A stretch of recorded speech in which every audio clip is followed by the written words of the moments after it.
Mr. Ravindranath Angre, former encounter specialist who did 54 encounters in his career in Mumbai and Thane crime branch. Sir, kindly tell us about your school and college days and Brought up in Lalbagh, Kalachowki area, especially working class area. Mill workers were there that time. My school was Shivaji Vidyalaya and my college was MD College. I did my graduation in MD College. I did my SSC in Shivaji Vidyalaya, Kalachowki. It's a Girni Kamgar area. There were 6-7 mills in Lalbagh Parel area. There were that time. Employment is only related to mills. No other businesses were developed in Mumbai area and surrounding area. So my father was working in Century Mill and I stayed in Digvijay Mills Chal. It was a Mills Chal. That was a quarter given to my grandmother. She was working in Digvijay Mills Chal.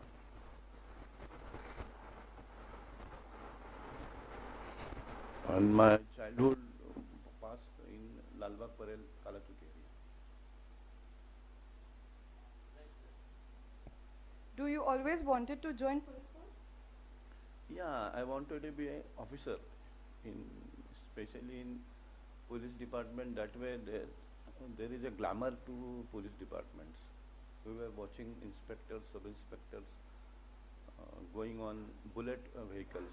People were giving so much respect to them, and crime was totally under their control. They were detecting the cases. People were respecting them, including business community, working class, educated. All class were giving respect to the police officers. So I can't say that was my dream, but I want to be an officer in anywhere in government department, and preference is given to police department. That time I given so many exams, UPSC exams, MPSC exams, banks exams, state banks exams. In 1982, I contested State Bank Professional Officers exam and same time MPSC Police Sub Inspectors exam. And both exams I got pass. I got appointment letter. But instead of joining routine bank's career, I joined police department because that time so much glamour to police department. Kindly tell us about your initial postings. See, first my posting was after completion my training in Nasik. My first posting was Boyewada police station. Boyewada in 1983 March I posted to Boyewada police station. I worked there for 2.5 years. Subsequently, I have been transferred to Jogeshwari police station. But when I transferred in Jogeshwari, that time I found that there were so many gangs were there, local gangs. Crime was on the peak, especially in Jogeshwari area, very dense population. Hutments were there. So much crime was there, and jurisdiction was right up to Moror Police Training School and Moror Fire Brigade. Since Jogeshwari to Moror Fire Brigade, jurisdiction was so much and crime was there. So I used to move on with hockey in jurisdiction. I was just a police sub-inspector, but there was a junoon, you can say, I can't explain you, but एक जुनून था मुझे कि चलो कुछ gangs के against में, crimes के अगेंस्ट में, क्रिमिनल्स के अगेंस्ट में कुछ करते हैं. तो I used to stay 24 hours, 48 hours in police station. I was unmarried during that period. तो क्राइम ज़्यादा था वहाँ पे, तो I thought it's an opportunity for me. So I took an opportunity. I worked over there. So I got name and fame in Jogeshwari only. That time people were calling me hockey वाला साहब. मेरे को hockey वाला साहब बोलते थे. किसी का भी ड्यूटी रहे, I used to arrest criminals. किसी का भी केसेस रहने दो. I used to stationary over there. If at all I went home in the evening, morning 8 o'clock I use to attend police station, दो मेरा ड्यूटी रहे और ना रहे. माई फर्स्ट काम is duty is to I use to went in lockup that period. Lockup में जाने का असॉल्ट केसेस में जो भी ऑफिसर्स रहने के, आरोपी रहने के, असॉल्ट आरोपी 324, 326, 307, 302, उनको जाके 15-20 मिनट मारने का, बस. ज़्यादा नहीं मांगते मेरे जुरिडिक्शन में. जोगेश्वर में एक ही दादा होना चाहिए, Rabindranath Angre. That was the junior that period. तो एक रेपुटेशन उस टाइम से था मेरे को, 1985 से रेपुटेशन था.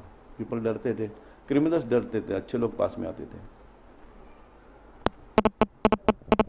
You are known as encounter specialist. Brief us about your adventurous career journey. You see, encounter, when I was transferred in 1993 to Mumbai Crime Branch, that time gangsters were on peak. There were so many gangs.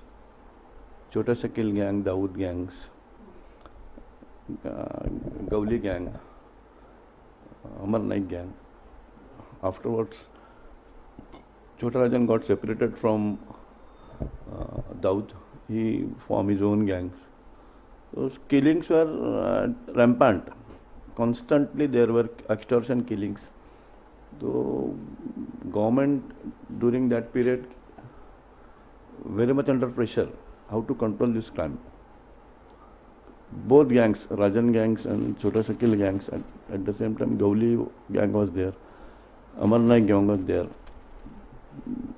Suresh Manchekar was very much active in Thana area. He was also active in Mumbai also. So constantly threatening calls, paisa mangna, extortion killings, gangster killings were also very rampant that period. So encounters Bombay crime branch ने चालू किया. तो जैसा encounters चालू हो गया, हम लोग we were in Bombay crime branch, काम चालू कर दिया हम लोगों ने. We start during that period. Mister M N Singh was joint commissioner of police. Then mister Shivanandan was joint commissioner. Subsequently other officers, Pradeep Sawant, mister Paramvir Singh in Thane, Amar Jadhav, Commissioner Shangari, Commissioner Chakravarti. Good officers, good bosses were there. And government was pro to control the crime branch, control the crime. So encounters started by Mumbai Crime Branch in order to control the crime. Please brief us about the process of conducting an encounter. You see, we were actually, encounter is a complete different story. We got an information of any crime, any criminal, कि ऐसा criminal is coming at so and so place. So we always, whenever going to arrest any criminal, we used to inform our superiors.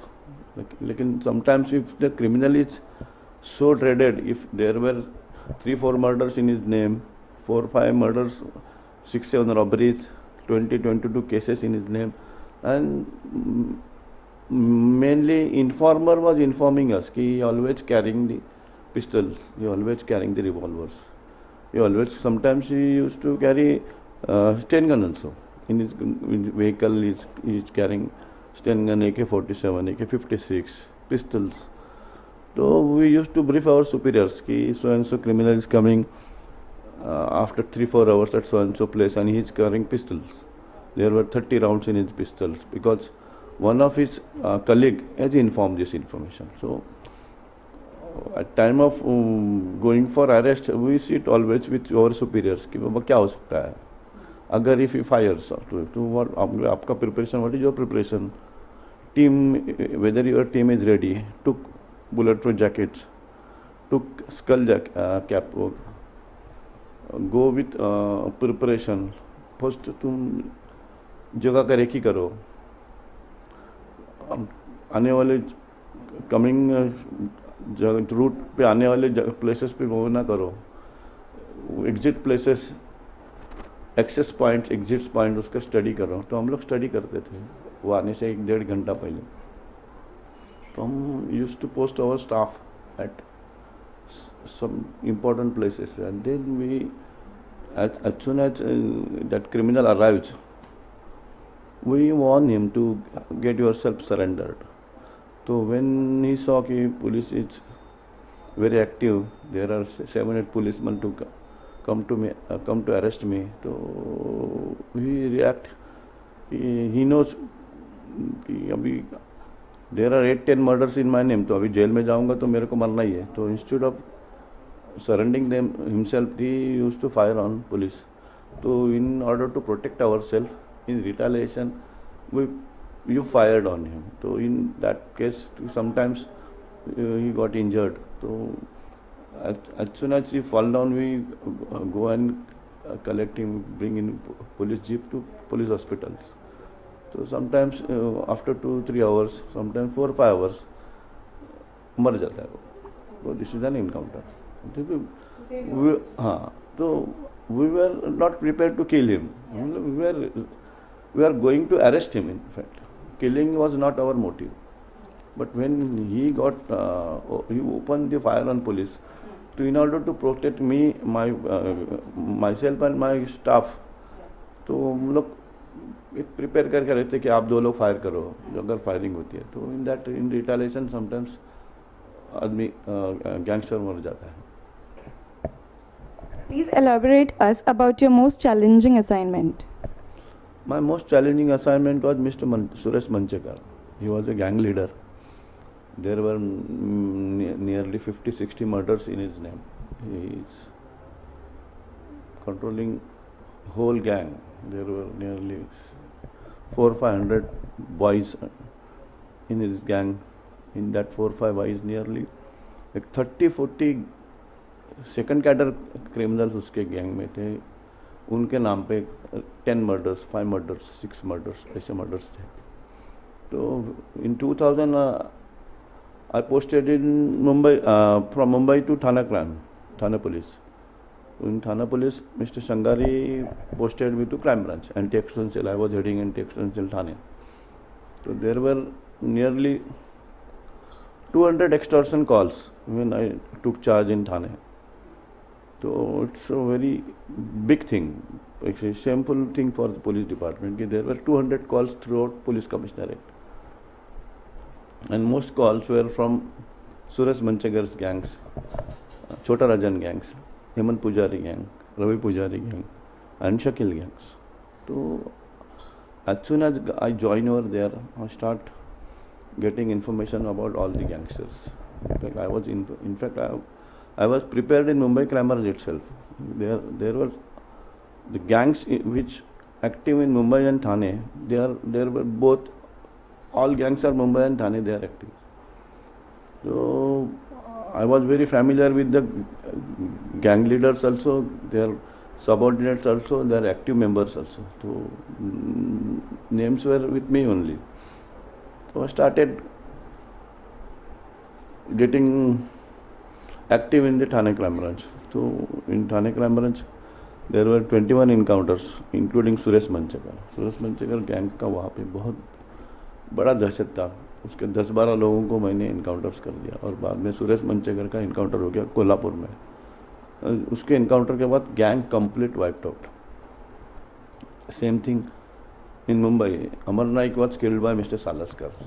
Remaining his gangsters were eliminated by me only, and after their encounters, Amar Naik gang खत्म हो गई बॉम्बे में. तो this was the government policy. वो काम हम लोग को दिया था कि अरेस्ट करो उनको, अरेस्ट हो. अगर वो अरेस्ट नहीं हो रहा है, सरेंडर नहीं हो रहा है, तो फिर आप अपने प्रोटेक्शन पे आपको जो आईपीसी सेक्शन 100 में आपको जो ये दिया है उसका आप उपयोग करें. You were accused of extortion in 2008 by a Thane-based builder. Tell us about that case. That case was totally fabricated and politically motivated case. Because you see, when you are working in crime branch, Mumbai crime branch, there are hundreds of enemies, and especially these gangsters. अगर आप उनका 30-40 लोगों को eliminate करोगे तो वो तो they were waiting for opportunities. So this whole case was planted, and in court of law, it was not proved in the court of law. There was a clear-cut acquittal. Not only one case, there were two cases, one of firing and one of extortion. And in both cases, I got clear-cut acquittal in court. Do you see any loopholes in police service that you have faced? Can't say loopholes. You see, in our period, there were confidence in juniors and seniors. Nowadays, confidence in juniors and seniors you can't see at present police departments.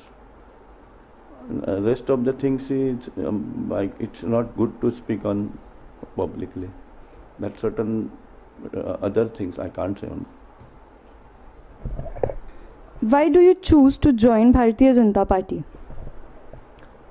After retirement, after all, I am staying in Mumbai, Thane especially. So in Maharashtra especially, corruption was on rampant. Thousands of crores का corruption हो गया था.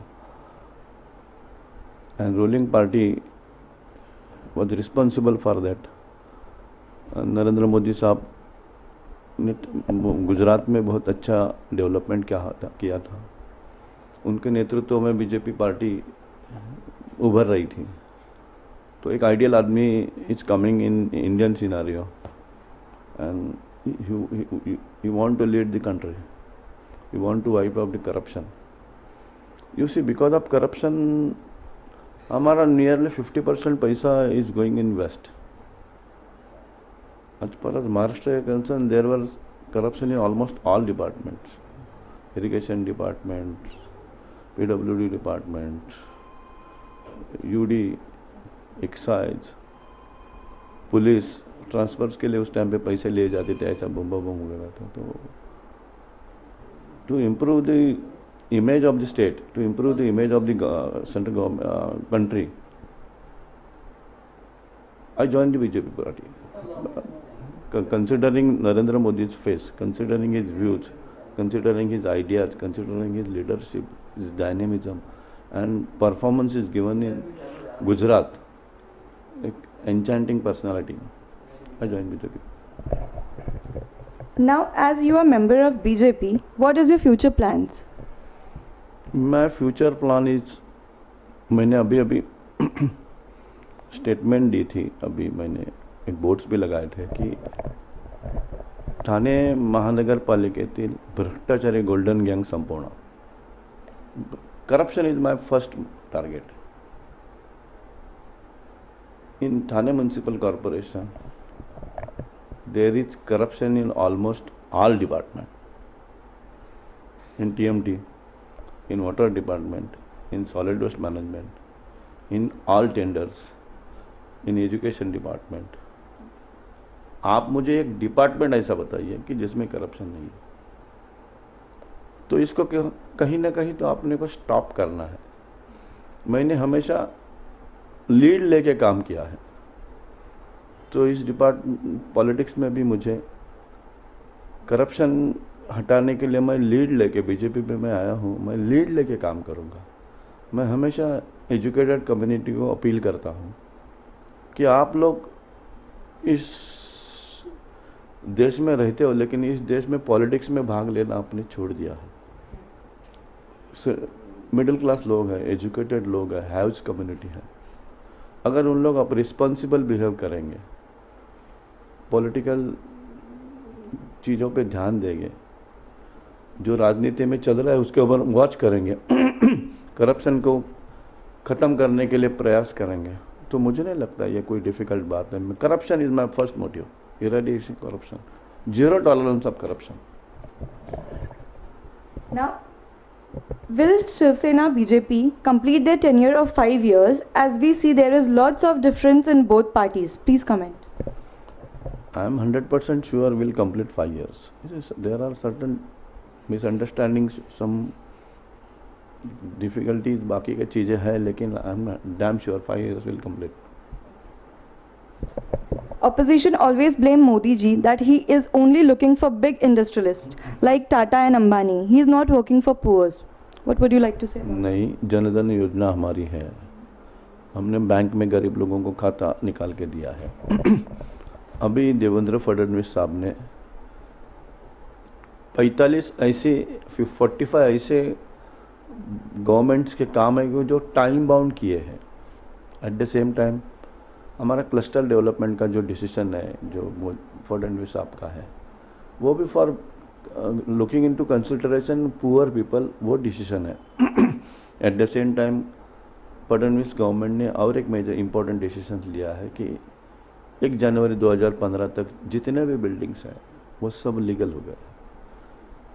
जो buildings constructed during the period of Congress, जो builder illegal construction करने वाले थे, they were on their payrolls,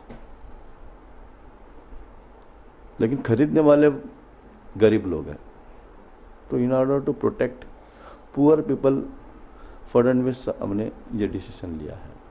at the same time उनका जो क्षेत्र ना बोलते हैं ना, चेक डैम्स का भी प्रोजेक्ट है, उनका ग्रामीण के विकास का जो उनका जो प्रोजेक्ट है, किसान विकास का भी जो प्रोजेक्ट है, जिसमें शेत तले हम लोग बोलते हैं मराठी में, I don't know what the word English word. 45,000 हम लोग वो चेक डैम्स बना रहे हैं पूरे महाराष्ट्र में। उसकी वजह से मराठवाड़ा सेक्टर, विदर्भ सेक्टर का जो फार्मर है जो सुसाइड कर रहा है बिकॉज ऑफ दिस अकाल की वजह से, वो बहुत बड़े पैमाने पे कम होते जाएगा। पानी, water is coming in rain में, बहुत वर्षा में बहुत बारिश आ रही है, पानी आ रहा है, लेकिन वी कांट उसको प्रोटेक्ट करने में हम लोग उसको उतनी तरह से कामयाब नहीं हो रहे। तो इस योजना की वजह से वो हो जाएगा। एट द सेम टाइम हम लोग अभी स्किल डेवलपमेंट का जो कार्यक्रम मोदी जी का है उसकी वजह से भी गरीब लोगों का रोजगार उत्पन्न हो जाएंगे। मुद्रा स्कीम जो हमारी है, उन्होंने उसमें जो बड़े 2 कंडीशंस थे जो गरीब लोगों को लोन लेने में प्रिवेंट कर देते हैं, collateral security and 2 witnesses, this 2 conditions इन मुद्रा स्कीम में उन्होंने निकाल दिया है। तो यू कांट से कि गरीब लोगों के लिए वो कुछ कर नहीं रहा। What is your comment on current JNU and Bharat Mata की जय issue? यूसी हमारे भारत देश में रह के अगर कोई पाकिस्तान का जिंदाबाद का नारा लगाएगा तो हम लोग ये नहीं सहेंगे। पाकिस्तान की वजह से इंडिया के साथ उनके 2 वार हो गए। उसमें हजारों सैनिकों ने हमारा बलिदान दिया है, हजारों सैनिकों का खून बॉर्डर पे बहा है। At the same time proxy वार उनका चालू है, यहाँ पे टेररिस्ट भेजना, प्लांट करना। 26/11 बम ब्लास्ट में पाकिस्तान का लखवी का नाम आया है, जाकिर उद्दीन लखवी का नाम आया है। At the same time Lashkar e Taiba, Hizbul Mujahideen were active in India and their training centers on occupied Kashmir or in Pakistan itself. Recently, our जो star witness है David Coleman Headley, he told during his witness कि training centers are in Pakistan and they were run by retired military army officers and retired IAS officers.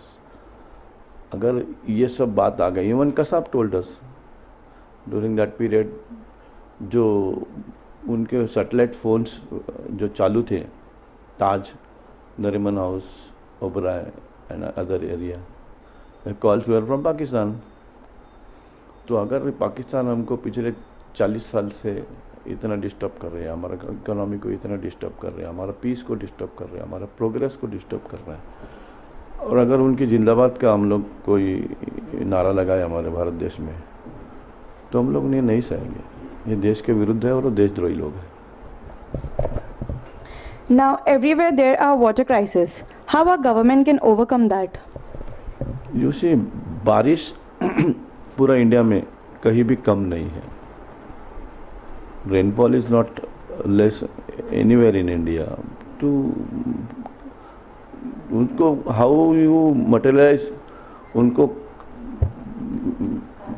ये arrest करके उनको किधर हम लोग 2 reverse हम लोग किधर कनेक्ट कर सकते हैं, किधर डैम बना सकते हैं, किधर चेक डैम्स बना सकते हैं। पानी जो आ रहा है उसको हम लोग जो बह जा रहा है समंदर में, उसको अगर हम लोग एक करेक्ट यूज़ कर सकते हैं, अंडर वाटर रिजर्वर अगर बढ़ा सकते हैं, तो आई डोंट थिंक पिछले 4-5 साल के बाद हमारे इधर ये अकाल वगैरह पड़ेगा। If you get an opportunity to contest in an upcoming election, which assembly you will choose, Thane or Mira Bhayandar, and why? Thane, because I'm not aware about Mira Bhayandar. Last 20 years I'm in Thane. At the same time, थाने में पिछले 1.5-2 साल से मैं political field में काम कर रहा हूँ, तो मेरा ये काम का तरीका ही रहते हैं, माई फैशन इज दैट कि to study first what is going on in municipal corporation. तो last 2 years I was studying regarding municipal problems, वहाँ पे जो करप्शन इश्यूज है, वहाँ पे standing committee, how work standing committee, how work महासभा। तो considering this rampant corruption, I want to control that corruption. Zero tolerance of corruption, मैं नहीं चलने दूंगा ये बात। और करप्शन कंट्रोल करने के लिए मुझे थाना म्यूनसिपलिटी से एक असेंबली कॉन्टेस्ट करना है, वहाँ पे अच्छे गुड कैंडिडेट्स म्यूनसिपल कॉरपोरेशन में चुन के लाना है, तो दैट इज़ माय फोकस। राजनीति में आप किससे प्रभावित हैं? राजनीति में mister Narendra Modi, mister Devendra Fadnavis, mister Kapil Patil ji, mister Gadkari ji, mister Sudhir Mungantiwar ji से, कि मैं इनसे प्रभावित हूँ। क्यों? मैंने उनको पर्सनली देखा है। 18 घंटे काम करते हैं लोग, एक स्पार्क है उनमें, there is a spark in them, they want to do something for their country, for their people. Decision is fast and decision is within a framework of law, not out of the law. Last 2 years in the central government is going well. You see, our problems are such you can't resolve that problem within 5 or 6 years.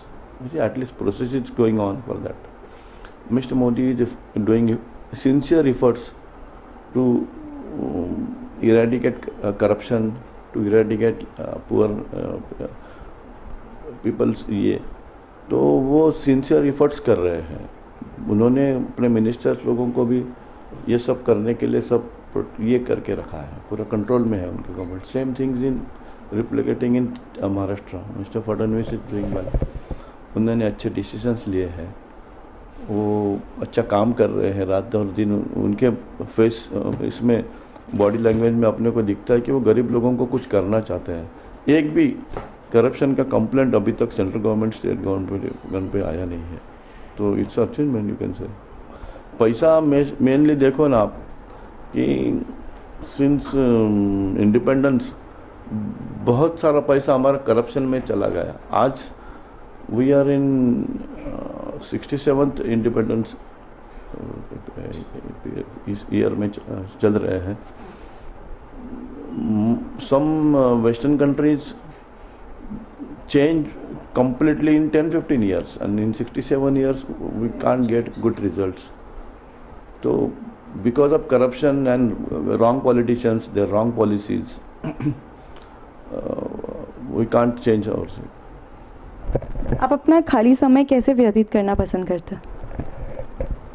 You see, I am a workaholic man. मेरे को 15-16 घंटा काम नहीं किया तो मुझे नींद नहीं आती है। जब भी मुझे थोड़ा सा स्पेयर पीरियड रहता है तो I used to spend with my family और वॉचिंग ओल्ड हिंदी सॉन्ग्स, और sometimes I watch Hindi movie also, Marathi drama also, comedy जो शोज टीवी पे होते हैं, कॉमेडीचे बुलेट ट्रेन वगैरह ऐसे। आई डोंट वॉच फालतू दैट सीरियल्स। मैंने ज़िंदगी में एक सीरियल भी देखे नहीं अभी तक। मैं न्यूज़ चैनल देखते रहता हूँ, चर्चा सत्र देखते रहता हूँ, कॉमेडी शो या हिंदी सॉन्ग्स, ये मेरा फालतू स्पेयर टाइम का ये है। Which sports do you like? What message you would like to give to our citizens through India Unbound Global magazine? It's a good question. कैसा है कि यू सी आज हमारी हालत क्यों हुई है, only because of middle class people. Middle class लोगों ने इस देश का जवाबदारी लेना छोड़ दिया है, इसलिए हमको खराब राजनीतिक लोग मिले हैं। अगर मिडिल क्लास लोग राजनीति में आए, अच्छा काम करें, देश का रिस्पॉन्सिबिलिटी ले ले।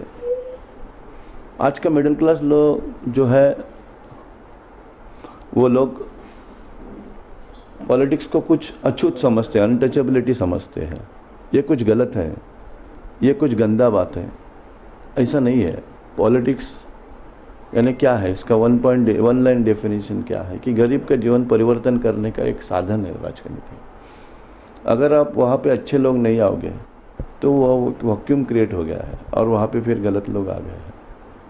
हमारे थाना में 7वीं फेल लोग टीचर्स पुरस्कार दे रहे हैं, सिंपल थिंग है। 7वीं फेल लोग टीचर्स पुरस्कार दे रहे हैं। जो MA BEd है, 22 साल उन्होंने टीचिंग प्रोफेशन में कंट्रीब्यूशन दिया है।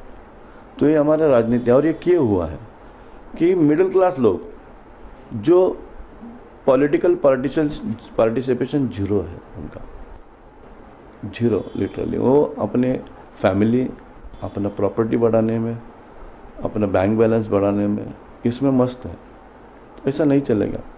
आज हम जो भी टैक्स पे करते हैं तो उसी से स्टेट एक्सचेकर होता है, म्यूनसिपल का पैसा उस म्यूनसिपलिटी से भी वहाँ से पैसा आता है, स्टेट में भी वहीं से पैसा आता है। तो आज अगर हम टैक्स पेयर है तो वो चेक जो टैक्स पे करते हैं उसका चेक भी हमको करना ही चाहिए ना।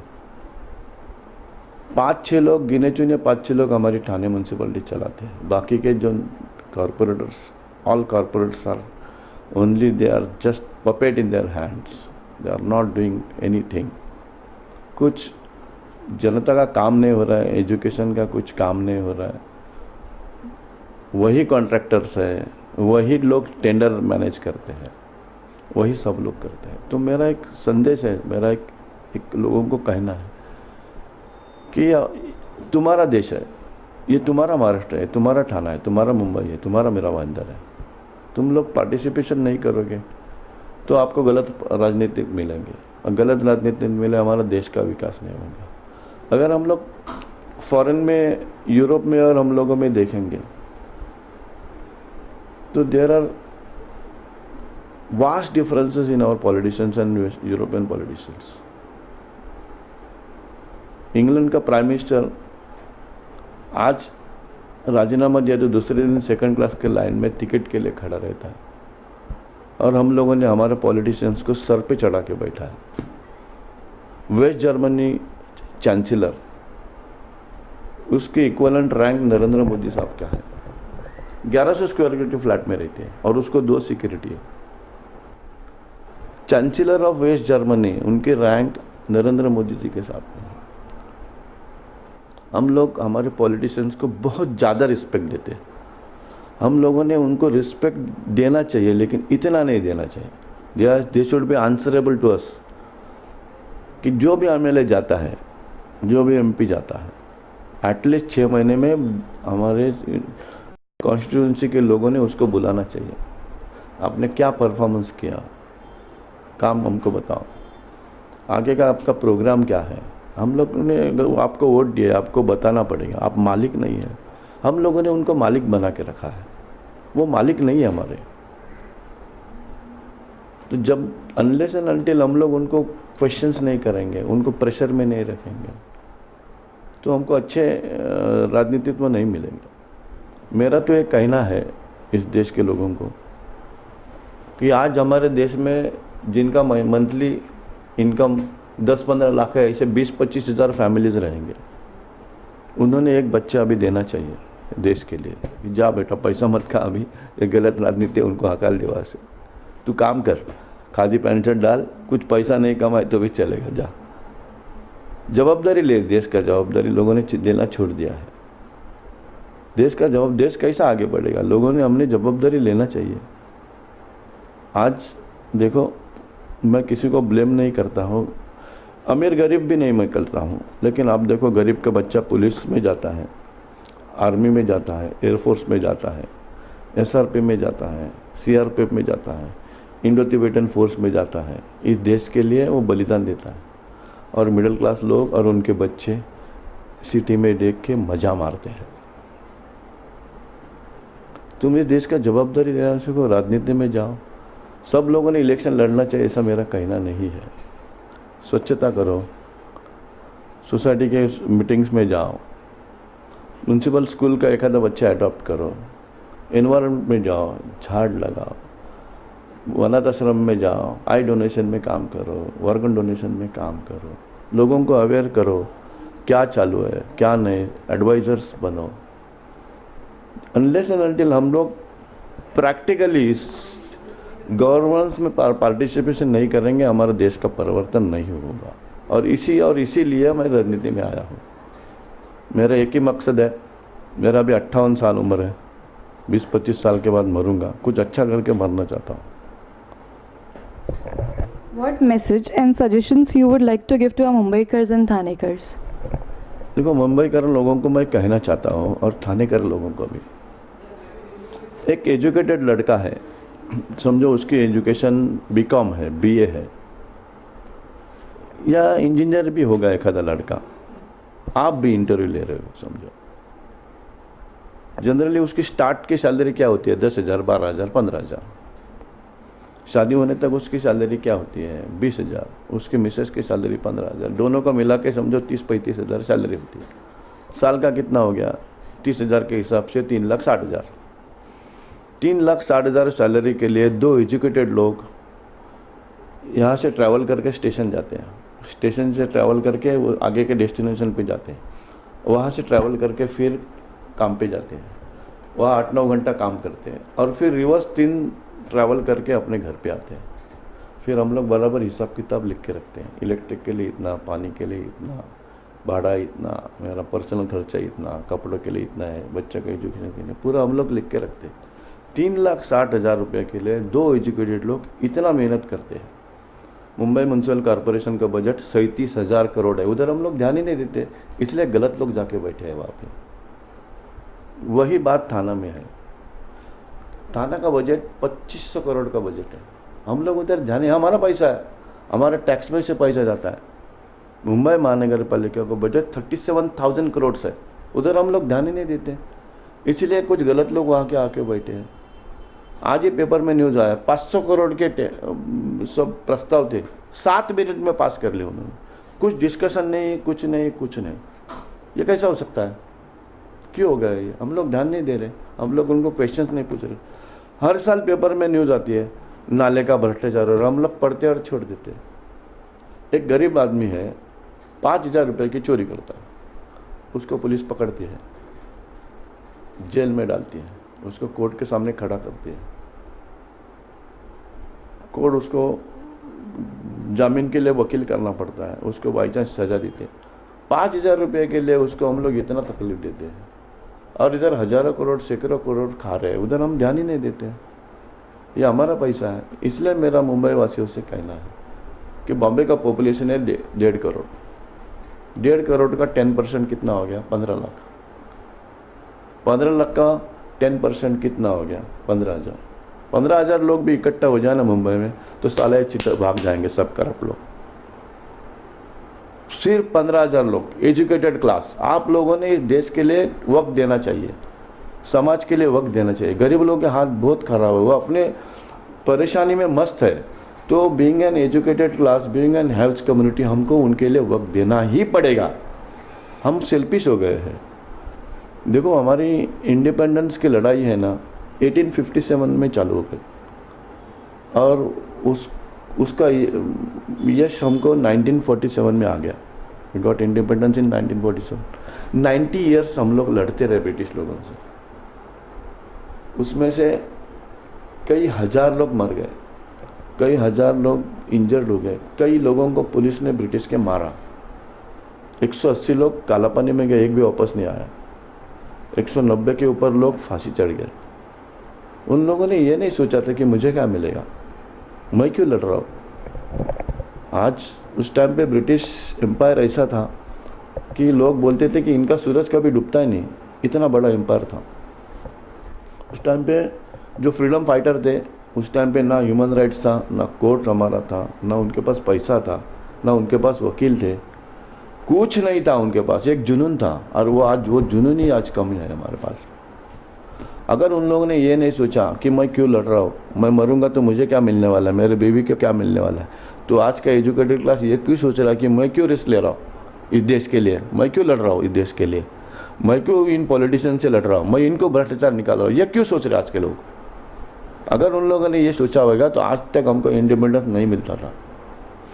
उस दिन मुझे एक आदमी बोला कि महात्मा गांधी थे ना, अगर रहते थे आज भी तो अनसक्सेसफुल रहते थे। मैंने उसको उल्टा बोला, अरे आज का मिडिल क्लास उस टाइम पे रहता तो महात्मा गांधी भी अनसक्सेसफुल होते थे।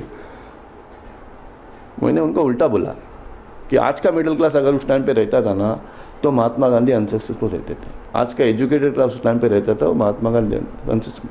तो मुझे एक संदेश देना है कि ये देश तुम्हारा है, ये महाराष्ट्र तुम्हारा है, ये ठाणा तुम्हारा है, तो तुम पॉलिटिक्स में पार्टिसिपेशन करो। हमको देश बदलना है, हमको महाराष्ट्र बदलना है, हमको करप्शन को हटाना है, हमको अच्छे दिन लाना है।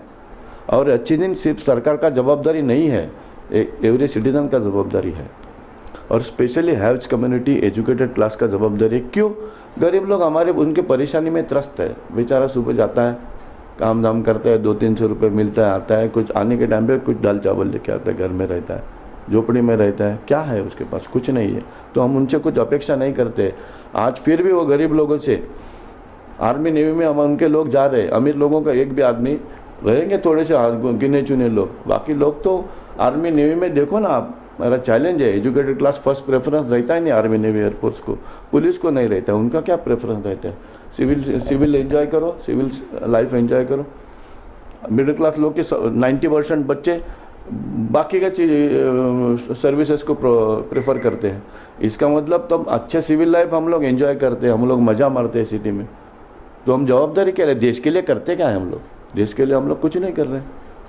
जब तक हम लोग कुछ नहीं करेंगे तो परिवर्तन कैसा होगा, करप्शन कैसा जाएगा, देश आगे कैसा बढ़ेगा? हम लोग यूरोप से कंपटीशन कैसा करेंगे, हम चाइना से कंपटीशन कैसा करेंगे, अमेरिका से कंपटीशन कैसा करेंगे?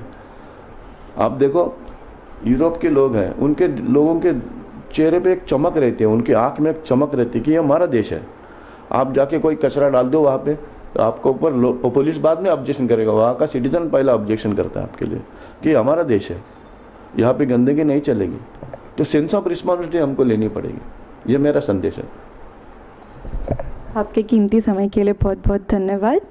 India unbound wishes you a very all the best for your future. Thank you.